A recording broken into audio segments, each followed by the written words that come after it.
Hi, everyone, and welcome to the Alpaca Vet podcast with me, Claire Whitehead. With me today in the studio is MaryJo Smith, who is here in the UK a very well-known alpaca breeder at Bozedown Alpacas, and she's also a fairly well-known show judge on the show circuit, not just here in the UK, but around Europe as well. We are going to be talking about how to deal with wet weather. We have had quite a lot of wet weather over the last 6 months or so, and that does lead to quite a few issues that you need to be aware of and deal with in your herd. But first, MaryJo, would you just like to tell our audience a little bit about yourself and what your involvement is with alpacas? Right, good morning. So I joined Bozedown Alpacas nearly 24 years ago, but Bozedown Alpacas has been breeding alpacas now. We're in our 35th year. We have a fairly large herd, so we're just around 300 alpacas, and we breed both Wakayas and Surreys and across the colors. I've been running the breeding program and managing the herd here for quite a long time, as well as have gained experience and judge various shows throughout the UK and Europe. And where have you been for shows then, just out of interest for everybody? So all across the UK, and very excited that I'm judging the national show in a couple of months' time here in England. I've judged in Norway, I've judged in Belgium, the Netherlands, France, Denmark, and very excitingly, I've also been back to Canada to judge an alpaca show. Great, and that's obviously where you're from. It is, yes. For those that don't know, MaryJo is actually from Canada, and she is in fact my cousin. She's been living over here for quite some time. She's been very nice because when she was little, I hardly saw her. But I did actually see her a little bit more than some of my London cousins, but there we go.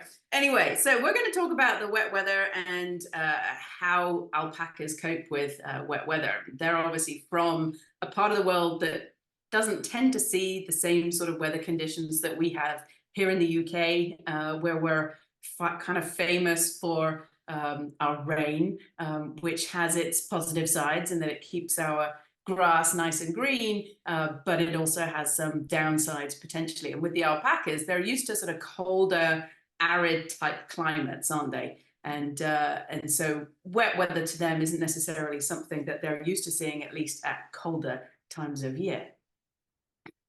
Yeah. So they certainly get a lot of rain. They do have the wet periods, but it, I think, tends to run off the mountainside rather than sit on the fields like we get here. Yeah, good point. Good point. So one of the, I suppose there's two main areas of concern that we have in dealing with wet weather. And first of all, there's the issue that you have with dealing with management issues. So managing the fields and gateways and all that sort of thing when there's water just sitting on the ground constantly. And then you've got the other issues where it concerns the problems that you get in the animals themselves, so the effects on their fleece, their feet, and feeding them as well. So I would like to look into those areas as those sort of two groups, and we'll start off with the management side of things. And obviously where you are, well, not obviously, because a lot of people listening might not know where you're from or where you're living, but where your location is for the farm, it's actually alongside the River Thames. So what are the sort of issues that you have, first of all, with the River Thames and being in that area? Well, that's a real big issue at the moment. Although the water has receded, we've had a lot of rain this winter, and this last week we've had a lot of flooding. So we've had over 30 acres underwater, and our river meadow, which can go under a few times through the winter, that's 19 acres, and that's had over 4 foot of water on it over the last week and a half. So we certainly have to manage our grazing around the different areas of the farm dependent on the year. So obviously the river meadow is our summer grazing. And through the winter, we know that it can get too wet, and we don't even take it into a factor of rotation through the winter, because depending on how they manage the locks, it can go underwater quite quickly. And so we've had to manage the lower areas as well, so that Ian, my husband, who does our grassland management, um, has our grazing. So which fields that we're using through the summer and which fields that we know won't be into rotation through the winter, so that the alpacas are always on dry land and not standing in water. Mm. One of the main ones is if alpacas are healthy and fit, they can stay out all year round. But as soon as you get changes in the weather, that'll certainly flag up any issues of underlying things going on with the animals. But also, they don't have a lot of fleece on their tummies, and so, or in the flank area, and they do lay down a good percentage of the time. So they can't be laying in wet. They need to have that dry land so that they don't get cold. You raised an interesting point there about the effects of the weather on the animals themselves. And when you get those changes in the weather, I always find that that's very much a time that, you know, that they might be coping just fine until you suddenly get a change in the weather, whether it's to, you know, rain, or whether it's to colder, frosty weather from rain, or even, you know, too hot weather. They suddenly sort of stop being able to cope with what they've been dealing with quite just fine for the last few weeks. And suddenly, like you said, there's those individuals that might have been doing just about okay, and then suddenly it's like the world's ended and they can't cope anymore. And then you start to see them getting sick, coming out with their parasite problems, or, you know, just Yeah, suddenly being found there. down. It's mostly something that's been probably an underlying issue, and then Yeah, that change just amplifies it.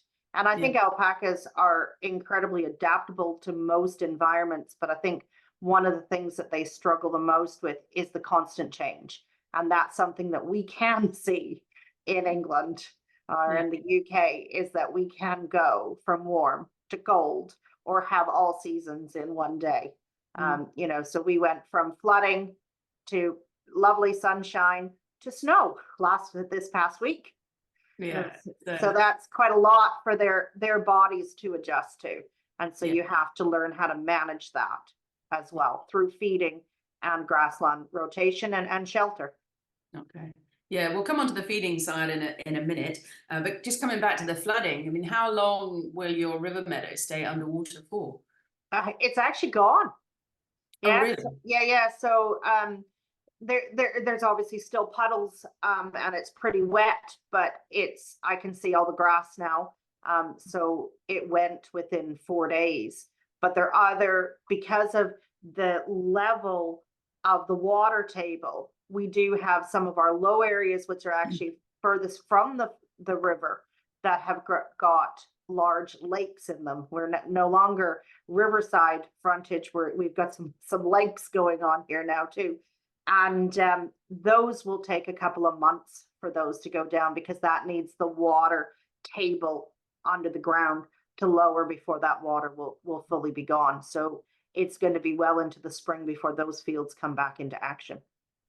And I think at least with the ground on the farm, you've got quite a variety of areas that you can put the animals, so you can get them away from those flooded areas. Yeah, we have a large acreage of land that's on all sorts of levels within the village. Yeah.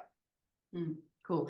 So what about, you know, just having the areas of ground that, you know, the ones that aren't flooded, but are just having to deal with that constant, you know, wet and the rain. I mean, there's quite a lot of clay soil sometimes in places of England. I think when you're on the chalk hills, it's not so bad, but when you're on the flat areas of land, you've got all that clay to deal with, and it's just And really then you're dealing with mud, and mud is hard to deal with. Although alpacas are very light on the ground compared to a lot of livestock, so we're fortunate in that ours don't churn up their fields, but it's the machinery that does. So some of our gateways can get pretty muddy, and depending on how you feed your alpacas, whether you know, a lot of our feed troughs are attached to the fence and are higher up off the ground, but that means you can't move them, and so they can churn up that area. And so you know, particularly our weanlings at the moment, it got quite muddy around their feeders, and that's really hard on their little feet, being in that mud. So we actually took a round bale of hay out and rolled it the full length the feed troughs to get rid of the mud, and that works really well. Or you can get mud guards and mats, and we'll have some rubber matting in some areas so that we're not getting the animals or ourselves trudging through mud. Do you put anything else down in gateways to try and sort of minimize that mud issue? Can you put anything else down? Yeah, so hardcore. Right. We've certainly dug out and put hardcore in some of, you know, our main gateways where there's high traffic areas, so that we're not churning that up. The other fascinating thing I think with alpacas is in the summer times they love to paddle through water and do everything else. But in the winter, if you ask them to walk through mud, they find they take a little while to get through a gateway because they tiptoe around the edges so that they don't get mud between their toes. You can't blame them, really. You can't really blame them, but it's really fascinating to watch them try and pick their way through. Right. So you can do that, or you can be like Ian and ban us from driving through certain laneways. So we do more walking and carrying feed from other areas so that the laneways stay in good condition, so that they're good through the summer months when we're moving more animals around for matings and birthings, and being able to check on mums and crias and stuff more regularly. Yeah, coming back to that adaptation with their feet, I mean they're well known for that adaptation in terms of not damaging the ground. There's been some research on that, and the reason for that, for those of you listening, is that unlike hoofed animals that have this hard hoof with quite a lot of weight often above it, you know, they're not really sort of making so much of an impression in the ground, because instead of having a hard hoof, they have a soft digital pad that actually spreads a little bit when they bear weight. So it sort of has an effect of spreading their weight over a slightly better surface area. And it's a sort of leathery pad that they have with a little overlying nail, 2 leathery pads on each foot, just in case you're not aware of that if you don't keep alpacas yourselves. So they're really good for surviving in arid climates because they don't damage the ground, so they don't damage their grass, but also in terms of wet environments, it has a slight advantage. But I guess when we've had the weather as wet as we have, you still get muddy patches where they're congregating and so on. Anyways, that's fields, I guess, and gateways. So you mentioned a little bit of feeding there and having to manage the animals through these weather changes with your feeding management. So how do you deal with that, especially when it comes to wet weather? Yeah, so depending on what the alpacas are doing and whether they're pregnant females, whether they're young animals, or whether they're older or castrated males, then you know their bodies are doing more, and you have to adapt your feeding regime to what they require. And certainly through any colder, any wetter times, they certainly go through more hay, and we adapt their feeding based on what their outputs and inputs are required to either grow fetuses or continue to grow as our weanling crias would be doing at this time. And I think the weanlings are probably the hardest to manage, to make sure that, you know, the constant rain, that they're still grazing and they're still eating and still managing to gain weight and continue to grow through this period.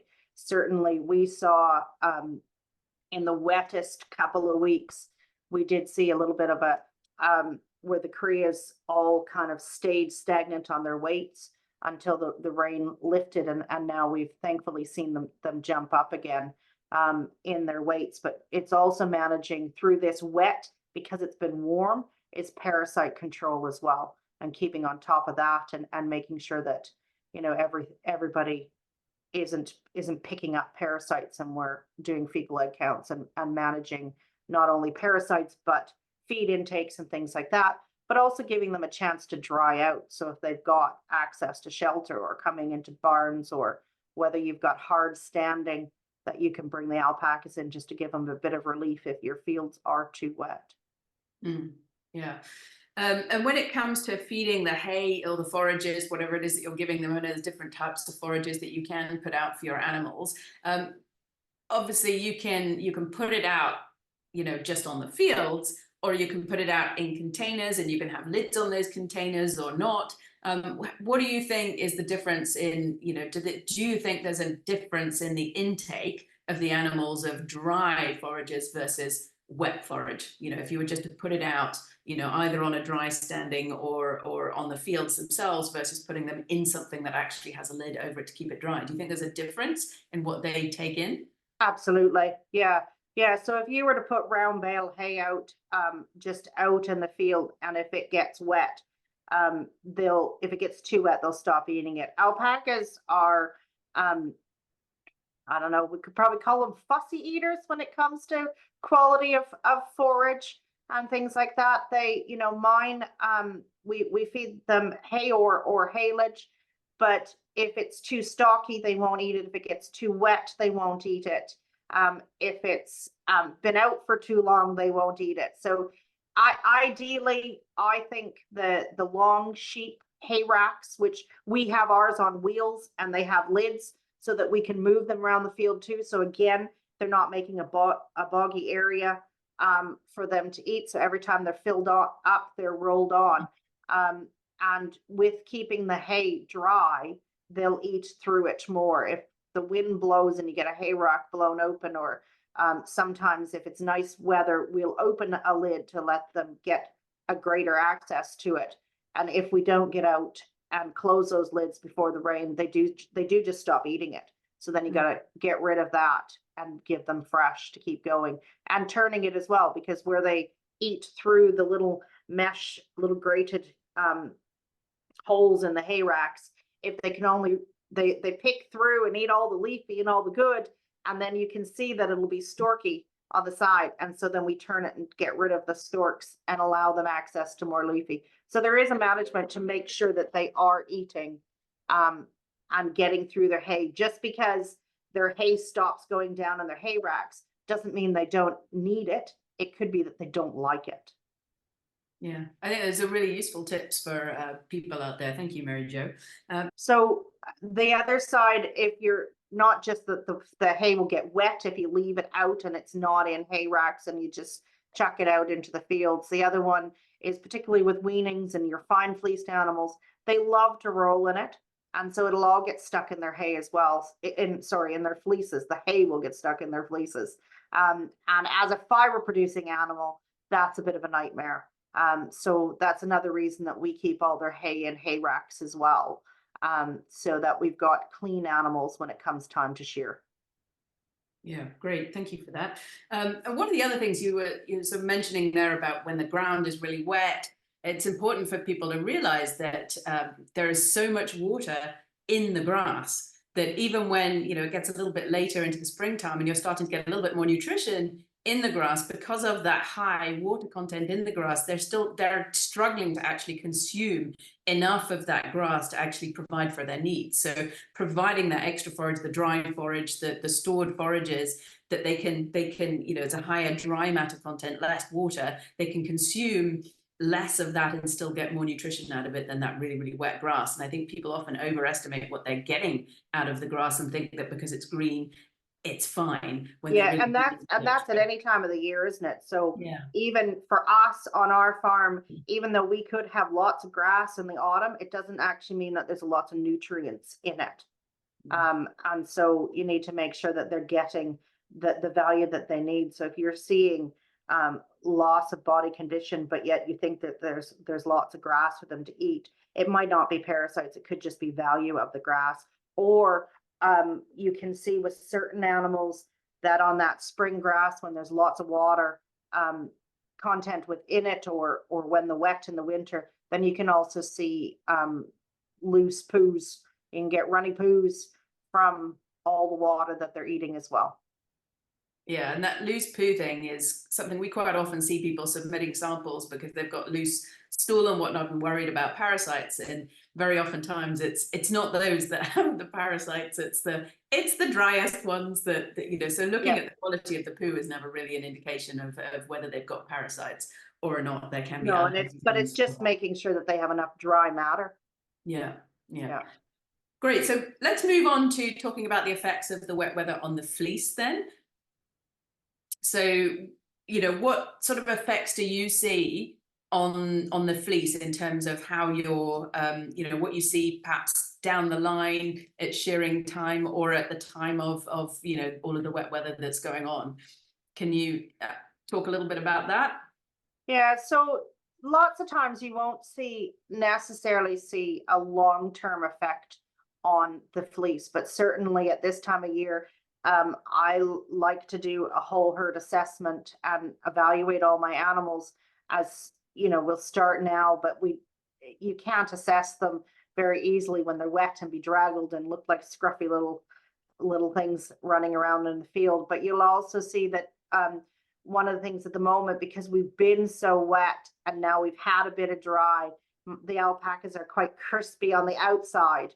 And so we need to see some nice warm sunshine to sort that out. But also if they're standing in water, if there's lots of mud, you'll see breakage of the fleece, certainly on the legs, and you might see it elsewhere as well. You can get tender fleeces in the weanlings. That could be down to stress from weather, that could be down to stress from weaning as well. And you'll see that when it comes to shearing time and you've got breakage in the fleece, that it can be down to that. But one of the things that fascinates me though is that you can have lots of mud and you can have your alpacas looking dreadfully dirty at this time of year. But if they've got some good density to them, once we get some nice weather, some good rain in the spring when the ground isn't mud, that tends to wash off and come out before shearing, thankfully. And we tend to have some clean fleeces by shearing time. Now, that fleece breakage that you mentioned, is that an issue for the people processing the fleece down the line? Yes. Yeah. So any tender fleeces, that's a big problem in processing, because then you'll get a breakage in your yarns. And so those fleeces need to go into other ways of using it. I think you can use a little bit in felting, just depends on how much that breakage is, but certainly use it not going into yarns and end product garments to wear. Tender would be a nightmare for that. Mm. And would you, I mean, coming back to sort of how you're managing these animals with the wet weather, do you have certain groups of animals that you try to literally bring in out of that weather? And how do you manage bringing animals in to barn areas and things like that? Yeah. So in an ideal world, every group of alpaca would have access to shelter that they can choose to use it. But I find that mine don't choose to use it. Their shelters in the wet, they tend to use it in the heat. But we most definitely have, because we do have big barns, that we manage our animals based on their body conditions or how much extra care they need. So I have always a group, what I refer to as my TLC group, my tender loving care group, that come into the barns of a night. And those are my older pregnant females, generally speaking. And so I've got a group, I think there's about 26 of them in there at the moment, and they come in every afternoon and spend the night in the barn with lots of hay and extra feed. And then they don't have to use up their extra energy to stay warm and stay dry. And they stay in much better condition while they're still growing creosote in their elderly years. Yeah. So moving on to some more of the sort of medical problems that we might see with camelids in wet weather, and staying slightly with the fleece and the skin condition of the animals. One of the things that we tend to see as vets in the springtime, often at shearing, when the animals have been shorn and they see these sort of areas on the top of the animal that have, you know, crusts and scabs and scales and things like that, and it's all along the top line down the neck, often at the base of the neck, just sort of around the shoulder area, sometimes a little bit further. Sometimes it can cover the whole entire animal, but we see this sort of effects of the wet on their skin that just, it's like you're in the shower the whole time. So it macerates the skin, makes it soft, and exposes the skin to invasion with bacteria that like those conditions. And one of those bacteria is called Dermatitis. And often people don't notice this until they're shearing the animals later in the year, and it sort of seems a bit remote from the wet problem, but it's something that we do have to deal with getting those crusts off, because obviously nobody likes to have these scaly, scabby animals when they're there to look beautiful in the fields with their beautiful fleeces and so on.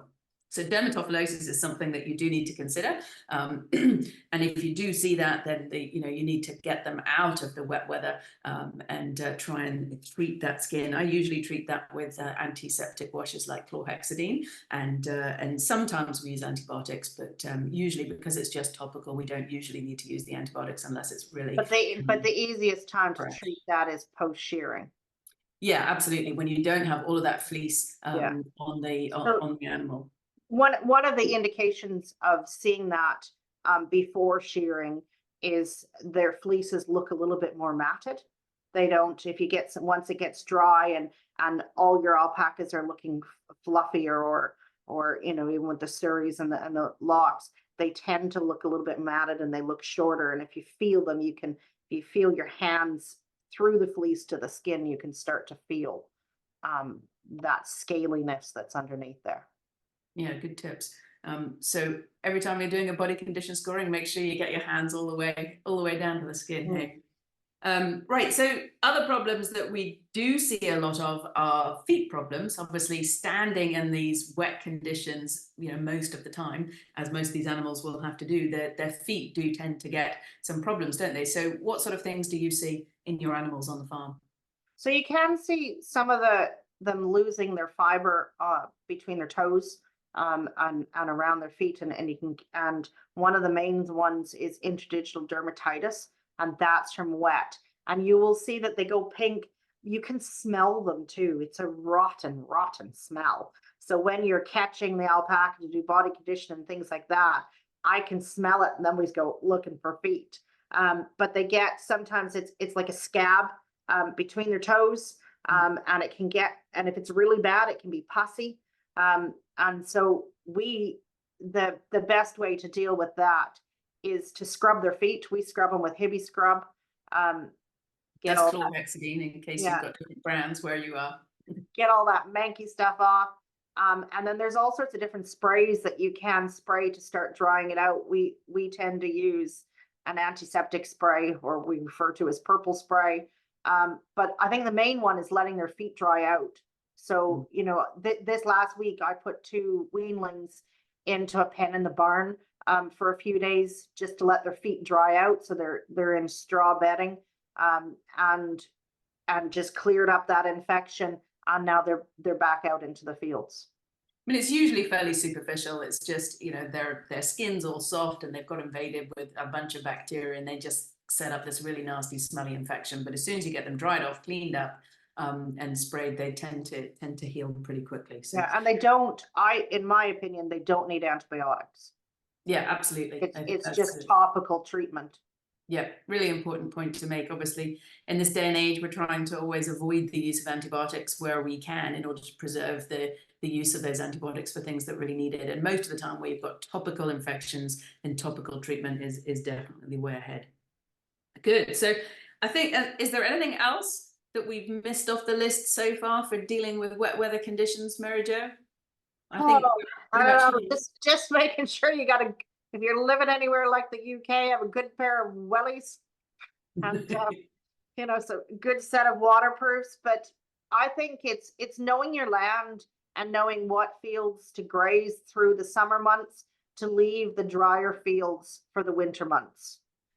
And that can make a big difference. And if you're unfortunately in an area that's got lots of clay and gets really muddy, is putting an investment into some more shelters or barns or hard standing, just so that you can control that a little bit for each group, so that they get that ability to dry their feet out or sit on dry ground.